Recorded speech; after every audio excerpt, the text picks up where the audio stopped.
السلام علیکم دوستو، آپ سبھی کا ہمارے چینل پر خوش آمدید۔ آج ہم آپ کے لیے ترکی ڈرامہ سیریز کے قسط 1 کی پوری کہانی اردو میں بیان کرنے جا رہے ہیں۔ کہانی کی شروعات ایک بہت ہی دردناک اور گہرائی بھرے منظر سے ہوتی ہے۔ راوی بتاتا ہے کہ اشرف ٹیک کو موت سے بالکل ڈر نہیں لگتا تھا۔ اس کے خلاف ہونے والے قتل کے پلان کی خبر ملنے کے باوجود اس نے کسی کو مدد کے لیے نہیں بلایا۔ 3 گولیاں اس کے جسم کو چھلنی کر گئیں اور اس کی جان چلی گئی۔ راوی بتاتا ہے کہ جب اس نے اشرف کو پہلی بار دیکھا تھا تب سے 4 سال 7 مہینے ہو چکے تھے۔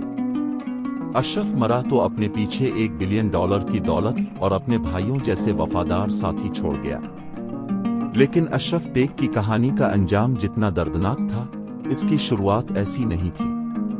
ماضی میں اشرف جب پہلی بار رویا نام کی لڑکی کو دیکھتا ہے تو اس کے دل میں ایک الگ ہی گرماہٹ محسوس ہوتی ہے۔ اس وقت اسے نہیں پتا تھا کہ وہ اپنی آخری سانس تک صرف اور صرف اس لڑکی سے محبت کرے گا۔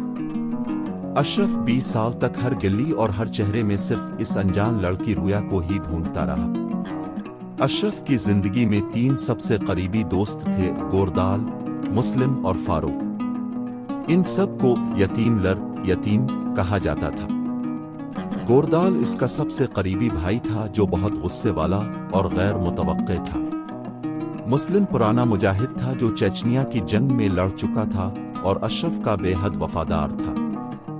فاروق ایک پڑھا لکھا پروفیسر تھا جو گرامر پر لوگوں سے لڑا کرتا تھا۔ گوردال اشرف پر غصہ ہوتا ہے کہ تم ایک انجان لڑکی کے پیچھے اپنی زندگی کیوں ضائع کر رہے ہو؟ لیکن اشرف کہتا ہے کہ انسان زندگی میں صرف ایک بار محبت کرتا ہے۔ دوسری طرف نسان نام کی ایک سنگر لڑکی اور اس کی چھوٹی بہن افرا کی کہانی دکھائی جاتی ہے۔ نسان اور افرا زلزلے میں اپنے ماں باپ کو کھو چکی ہیں اور بہت غریبی میں دن گزار رہی ہیں۔ افرا نے اپنے اسکول فیس کے پیسے ایک غلط لڑکے جواہر پر ضائع کر دیے ہیں، جس سے نسان بہت پریشان ہوتی ہے۔ اشرف اور اس کی ٹیم اپنے ایک وفادار ساتھی اوغوز کو پولیس کو خبریں دینے کے جرم میں ختم کر دیتی ہے۔ پولیس اسٹیشن میں نیا امیر سردار اور چنگم کمیوسر مل کر یتیم لر گینگ کو پکڑنے کا پلان بناتے۔ اس گینگ کا سب سے بڑا ہیڈ یعقوب بابا ہے جو فی الحال کینسر کا مریض ہے۔ نسان کو ایک بڑے ہوٹل میں ویڈنگ پرفارمنس کا کنٹریکٹ ملتا ہے۔ جب نسان ہوٹل کی لفٹ میں داخل ہوتی ہے تو وہاں اشرف ٹیک پہلے سے موجود ہوتا ہے۔ اشرف جب نسان کو دیکھتا ہے تو 20 سال بعد پہلی بار اسے لگتا ہے کہ وہ رویا سے مل رہا ہے۔ لیکن نسان کی گردن پر نشان نہ ہونے پر اشرف سمجھ جاتا ہے کہ یہ رویا نہیں ہے۔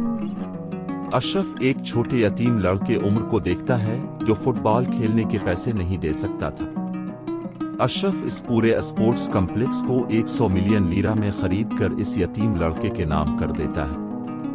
اشرف لڑکے سے وعدہ لیتا ہے کہ وہ دل لگا کر پڑھائی کرے گا۔ ہوٹل میں شادی کے وقت عزت آغا نام کا گینگسٹر داخل ہوتا ہے۔ عزت آغا کا بھائی نسان سے ایک لوکل گانا لورکے گانے کی ضد کرتا ہے اور گن نکال لیتا ہے۔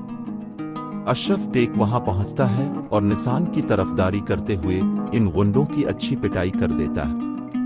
دوسری طرف افرا اپنے بوائے فرینڈ جواہر کے گھر جاتی ہے جہاں جواہر اس پر حملہ کرتا ہے۔ خود کے بچاؤ میں افرا اسے سیڑھیوں سے دھکا دے دیتی ہے جس سے جواہر کی گردن ٹوٹ جاتی ہے اور وہ مر جاتا ہے۔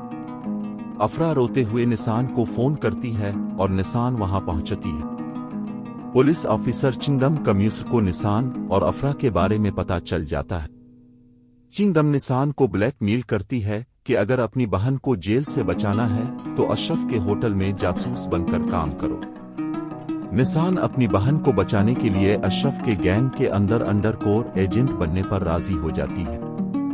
یعقوب بابا کو جب پتہ چلتا ہے کہ عزت آغا کے بندوں نے ان کو یتیم کہہ کر ذلیل کیا ہے تو وہ عزت کے خلاف جنگ کا اعلان کر دیتا ہے۔ نسان اشرف کے ہوٹل میں کام شروع کرتی ہے اور ایک رات دونوں کار میں ساتھ جا رہے ہوتے ہیں۔ عزت آغا کے شوٹر اشرف کی کار پر فائرنگ شروع کر دیتے ہیں۔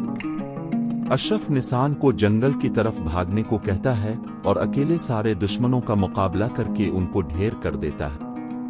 قسط کے آخری منظر میں پتہ چلتا ہے کہ اشرف جسے اپنا سپنا سمجھتا تھا